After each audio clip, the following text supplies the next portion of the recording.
Welcome to the second annual Climate Jobs Summit. Climate Jobs New York is very happy to be co-hosting again this year with Climate Jobs National Resource Center and the Worker Institute at Cornell.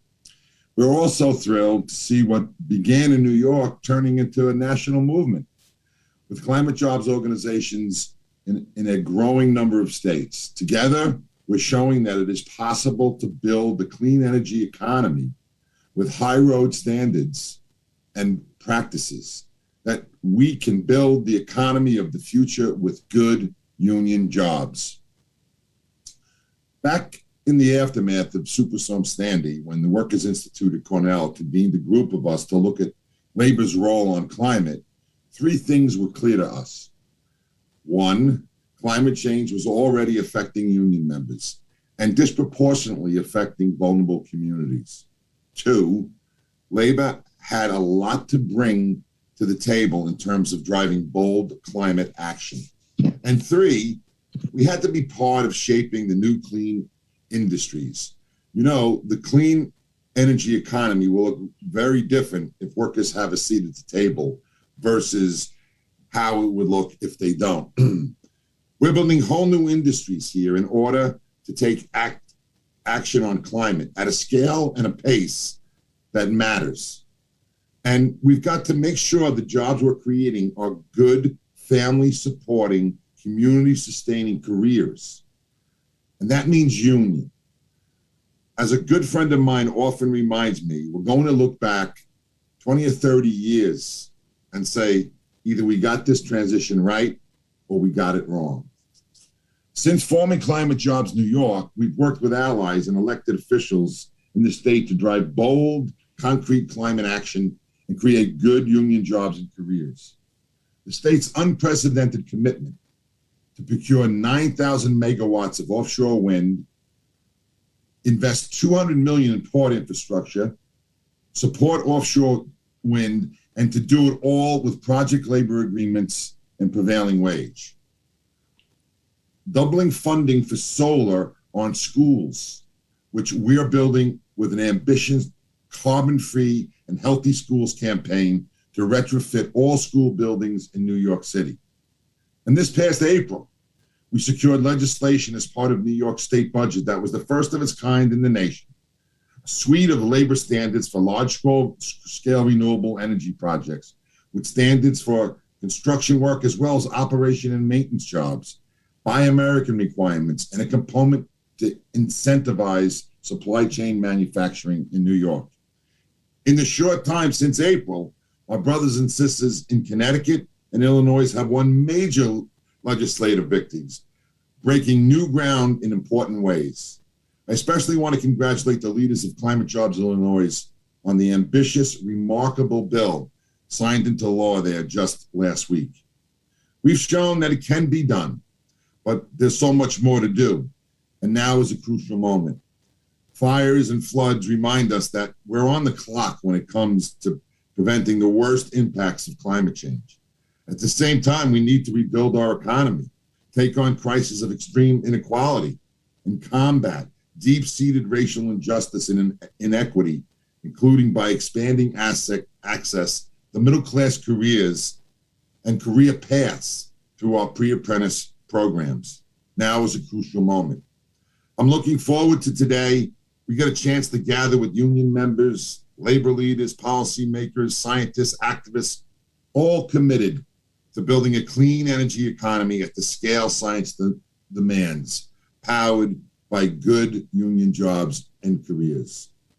Thank you all very much for being with us today.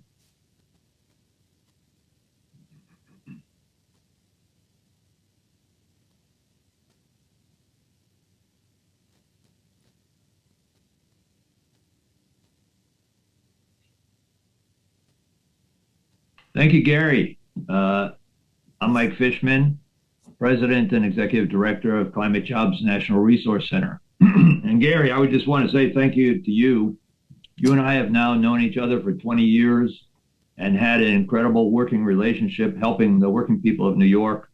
And I want to thank you and Lara Skinner and Vinny Alvarez for really starting off this discussion in New York. after Hurricane Sandy, and making sure that we built Climate Jobs New York to help take on the problems of climate change and inequality. Thank you, Gary. Thank you, Mike.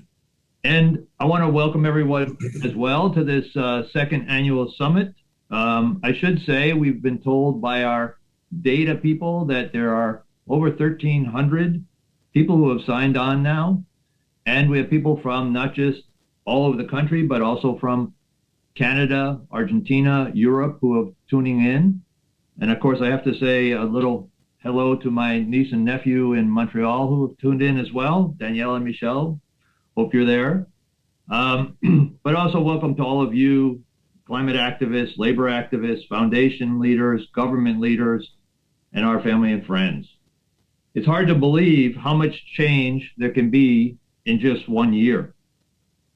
A year ago, we were talking about Climate Jobs New York. In this last year, we formed climate coalitions in 6 states, not just New York, but Illinois, Connecticut, Maine, Rhode Island, and Texas. And there are more states to come.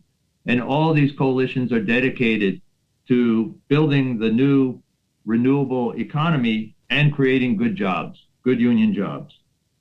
At the same time, when we talk about Hurricane Sandy helping us to start Climate Jobs New York, this last year has taught us a lesson about climate change and who's in charge. And in this case, it's the planet.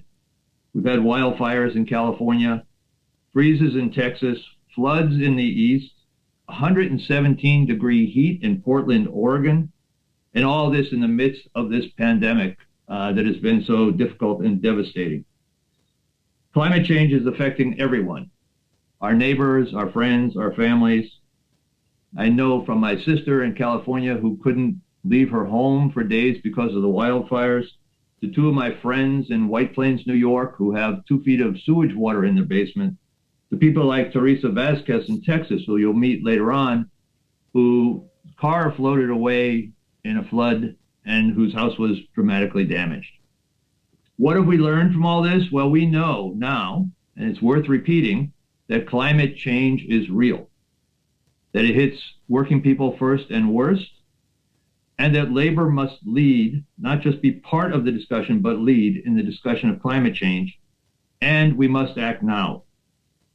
I think of it as being at a crossroads in history, like the beginning of the Industrial Revolution or the founding of the internal combustion engine. At that time, there was a decision to be made. Would this be an industry that would not just change the world, but would create good jobs? In those days, it was not. Every one of those industries had to be organized with workers' movements and with fights to be sure that they were good jobs. And the jobs we know today were not the jobs of those days. We're at another crossroads where a new industry is going to be created. And this can be an industry that will tackle the problem of climate change, but can it also tackle the problem of inequality? That's our crossroads and our decision. We can create an industry that will take on climate change, and we can create good union jobs, family-sustaining jobs, deal with racial inequality, and build a better and more democratic society. As Gary said, in Illinois, there was a remarkable step forward this last week when a bill was passed for the first time, really, in any place in the country that not just set standards on climate change emissions, but also set a path to get there. No one else had been doing that at the same time. They set not only the goals, but the path.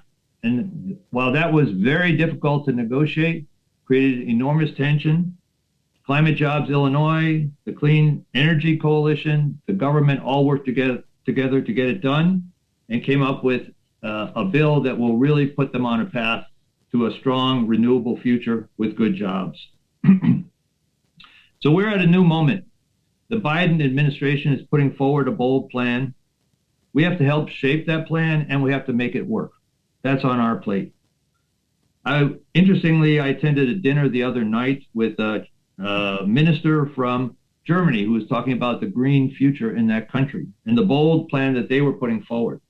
Renewable energy, a new grid to deal with that new energy, a transition for fossil fuel workers from the past to the future, and just as important, jobs, creating jobs. And he explained how they see it as an economic bill, not just a bill to deal with climate change, but it's a change in their economy that will create good jobs. To me, that was a monumental proposal, and that's where we need to be. We are going to take a monumental step forward. And this is the moment that we are in and that we must meet. And we can do it together. We have a great lineup of panelists and speakers today. I hope you can join us for most of the day, but as you know, you can hop on and hop off and pick the parts that you think would be most interesting to you, but please stay with us as much as you can. Enjoy the day, and at the end, let's make a plan to act together to make a difference.